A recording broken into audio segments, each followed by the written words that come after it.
Creieu que els contes de sempre ens expliquen tota la veritat? A vegades hi ha ocells que saben emprendre el vol i trobar el seu lloc. Això és La lluna verda. Comencem. L'àneguet lleig. Hi havia una vegada un ànec que es deia Biel. En Biel havia nascut aquella primavera al delta de l'Ebre, un espai de llacunes i maresmes a prop del mar, on les aigües dolces del riu Ebre es barregen amb les aigües salades del mar. Al delta hi viuen molts ocells i també hi ha una gran extensió de rossars que canvia el seu aspecte segons l'estació de l'any. A l'hivern dominen els colors terrosos. A la primavera els camps estan inundats d'aigua i a l'estiu, quan creix l'arròs, són verds.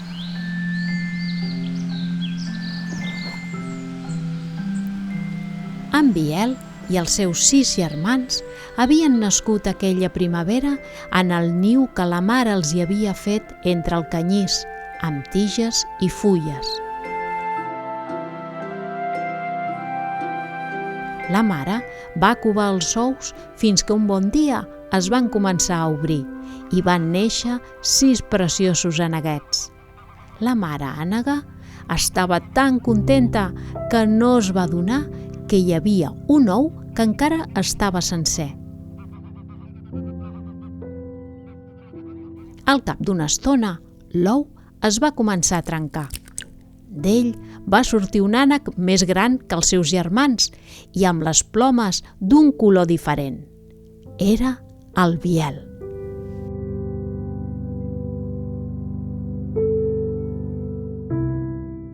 El Biel havia nascut en una família d'ànecs de cap blanc i bec blau, però les seves plomes eren grises. El seu bec era negre i era molt més gran i maldestre que els altres. Els seus germans el veien tan diferent i malgirbat que sempre es reien d'ell i no el deixaven jugar. Fins i tot, en lloc de cridar-lo pel seu nom, li van començar a dir àneguet lleig.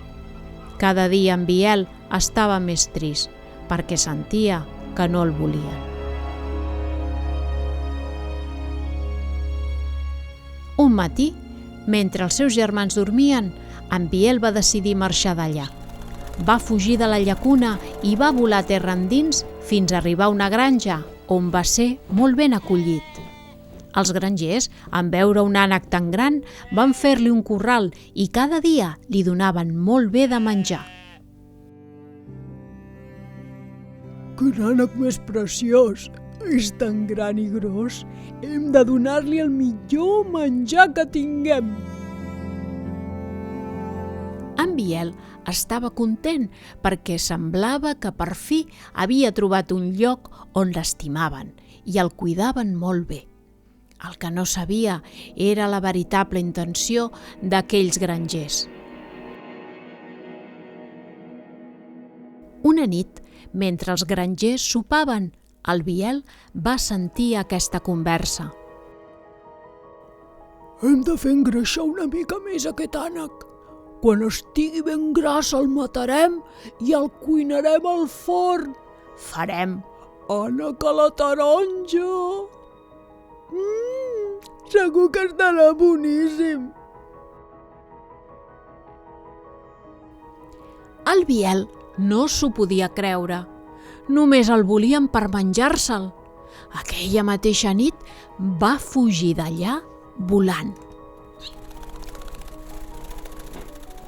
Quina mala sort, va pensar. I va arribar l'hivern, el fred i la pluja. El Biel estava molt trist. Havia decidit no confiar en ningú més i preferia estar-se sol. Però l'hivern era molt més dur sense ningú al costat. A més, moltes aus havien emigrat a països més càlids a passar l'hivern i el delta semblava buit. Els dies eren més curts i de seguida es feia fosc.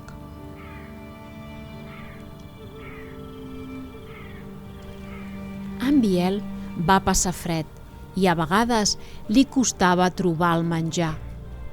També s'havia d'amagar entre el canyís quan escoltava els tirs dels caçadors i passava molta por.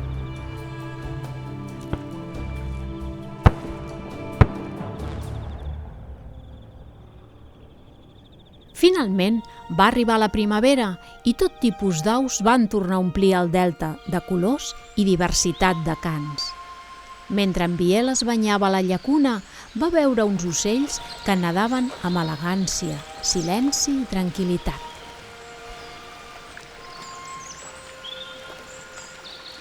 El seu plomatge era blanc, tenien un coll llarg i corbat i el bec ataronjat. Eren cignes.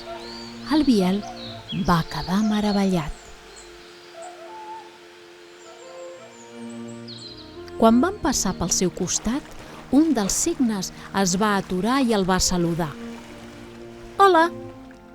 Hola! Com et dius? Biel. Jo em dic Elna. Vols venir amb nosaltres a nedar per la llacuna? Aquesta hora de la posta de sol és molt bonica. Mai havia vist un com tu. Sóc un cigne, com tu. Com jo? Però si jo sóc un ànec. Estic fart que es riguin de mi. Em sembla que estàs una mica confós. Mira el teu reflex a l'aigua i veuràs que no et menteixo. El Biel es va mirar a l'aigua i va quedar ben sorprès del que va veure. Durant l'hivern, les seves plomes grises havien canviat de color i ara eren blanques. I certament es va veure molt semblant a aquell grup de cignes. Veus? Tu també ets un cigne. Si estàs sol, pots venir amb nosaltres. Sí, però jo tinc el bec negre. En canvi, el teu és de color taronja. Però això no importa. Tu i jo som diferents, però volem ser amics, no? Per mi, el més important és que et sentis a gust amb nosaltres. Acceptar-nos tal com som és l'inici d'una bona amistat. A partir d'aquell dia, en Biel ja no es va trobar mai més sol. Per primera vegada va sentir que havia trobat el seu lloc i també un bon grup d'amics que l'estimaven tal com era. I, conte contat, per la finestra ha sortit volant.